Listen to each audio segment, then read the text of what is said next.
এমন একটা পুত্র ছেলে প্রত্যেকটা মায়ের স্বপ্ন থাকে জনম জনমে। ছেলেটি দাঁড়িয়ে দাঁড়িয়ে ব্রাশ করতেছে, হঠাৎ নিচে মাথা দিয়ে দেখতে পেলো মায়ের পার্স। তখন একটু মায়ের পার্সটা হাতে নিয়ে কল্পনা করলো ছোটবেলায় যখন মায়ের পার্স থাকতো, তখন দেখেন সেই মায়ের পার্সটা কিভাবে খুলে সেখান থেকে মনের মাধুরী মিশিয়ে সেই পার্স থেকে দেখেন কত সুন্দর করে টাকা নিয়ে আবার আটকে ডাইনে বাই দেখে এখান থেকে চলে গেল। সেই কল্পনাটা মনে পড়ে হাসতেছিল। খুলে দেখতে পেলাম এখন আর মায়ের পার্সে কোনো টাকা নেই। ছেলের অনেক মন খারাপ, তাই দেখেন ছেলে ভাবনা চিন্তা করে তখন নিজের কাছ থেকে টাকা এনে সেই পার্সে রেখে, এ মা, এই তোমার পার্স পড়ে রয়েছে, এটা রেখে আসছিলে কোথায়?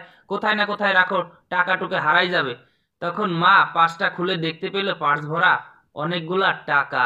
মা তখন বুঝতে পারলো তার ছেলে ইনকাম করে, তাই মায়ের খালি পার্স দেখে তাকে টাকা ভরিয়ে দিয়েছে। সত্যি প্রত্যেকটা মায়ের তো এরকমই স্বপ্ন থাকে, তার সন্তান বড় হবে, বড় হয়ে তার শূন্য পাঁচটা টাকায় ভরিয়ে দিবে। ভিডিওটা ভালো লাগলে সবাই